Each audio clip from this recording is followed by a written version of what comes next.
some program that is second project. So we will discuss that project first, and in today's class we will discuss the support vector machine algorithm.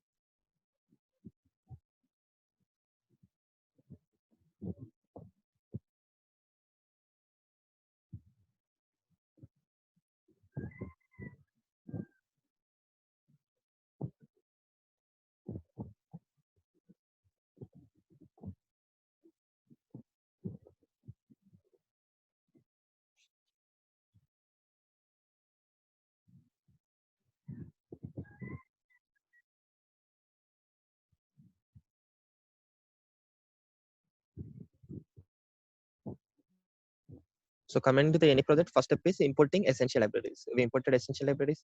After importing the essential libraries, we imported the data set. In the data set, we have index column also. So to avoid the default index column, so for that purpose, I want to use index column as a first indexed column.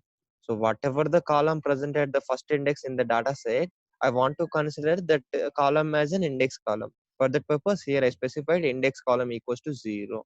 And I want to observe the data present in the top 5 rows. So here it is the data present in the top 5 rows. It is a highly preprocessed data and highly structured data. So on this data, next what we need to do, we need to perform feature scaling. We perform feature scaling, and we need to apply this feature scaling on our data frame. So here we stored our entire data frame in this data. So on that data, we need to perform this feature scaling. And to perform this feature scaling, we need to avoid this column. For that purpose, here I'm dropping that column. I'm dropping that column. After dropping that column, here till now we fitted the data. After fitting the data, we need to convert the data in the form of scaled features. So for that purpose, I'm transforming that data.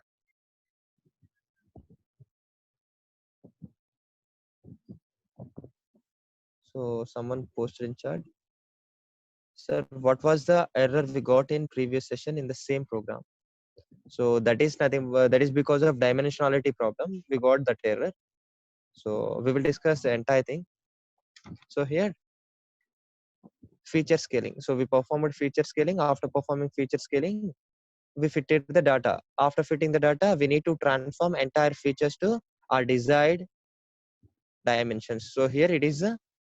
Here we fitted the entire data to the feature scaling. After that, we transformed the data. That means we are storing the transformed result in SCF. With that scaled features, I want to create a new data frame. Here we got error in the previous class. So here it is a newly created data frame with the scaled features. It is not important. So here if you want to observe the scaled features, you can observe by creating this data frame. Whereas you can see the SCF also, you can visualize the result in the form of array. So after that, what we need to do, we need to split our data set in the form of training and test set. So for that purpose, we need to use model selection package. In the model selection, train test split class. So here in the train test split class, we need to specify features as well as output. That is nothing but response vector. So here we have features in SCF. So here SCF is nothing but scaled features. So here we have all the features in SCF. That is x-axis. That is nothing but our inputs. That is the inputs are nothing but in the machine learning inputs are nothing but feed. That we need to specify the output. That is nothing but data target class. After that, we need to specify the test size. So here I'm considering 30% of data to train the machine. So for that purpose, I'm considering 30% as test size. To test the result, I want to consider 30% of data. Remaining I'm considering for training the machine. So after that, we need to apply our machine learning algorithm. So here from sklearn dot family, it is belongs to the neighbors family. So from the neighbors family, here we are using k neighbors classifier class. So here we are created the class. After that, here I am creating object with the same class. After that, here I am specifying number of neighbors as 22. So here you might get a question like which k value is the optimum to get the best result. So here to know the optimum k value, we need to use elbow method. So one criteria will be there, that is an elbow method. So I will explain you that elbow method while discussing unsupervised learning. There we have k means clustering algorithm. There I will explain you the elbow method. After applying elbow method there, you need to apply same elbow method here to find the optimum k value. So here till now we applied k nearest neighbor algorithm with the number of neighbors with the 22 data points. After that we need to fit our algorithm to the training data. We fitted our algorithm to training data. After fitting this data, we need to predict the outcome for a test samples. So for that purpose, we are using predict method. So after predicting the result, we need to see the confusion matrix. So here it is the confusion matrix. And I want to see the classification report. If you see the classification report, it is giving 92% accuracy. Here we are getting 92% accuracy. So here this algorithm also said as lazy learning algorithm.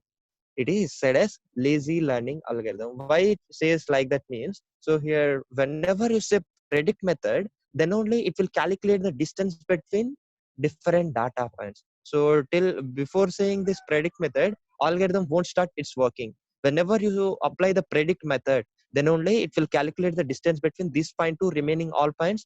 Based on this thing only, it will decide the number of 22 numbers nearly, and based on the majority of the category, it will decide the final category. That's why it is said as lazy learning algorithm. Why it is said as lazy learning algorithm. Remember this thing. So it is about k nearest neighbor algorithm. So after this, if you want to extend this program, here we need to apply elbow method. We will discuss that elbow method while discussing k means clustering. So here today's topic is support vector machine. So till now we worked with the linearly separable problem. Here coming to the support vector machine, it is a very good algorithm. It works very well with the linearly separable data as well as linearly non-separable data also. Till now you don't aware of linearly non-separable data. In the today's session I will explain you that thing also. So first let assume, so here I'm taking some data points. So let assume here I'm taking x-axis and here I'm taking y-axis. Let assume here we are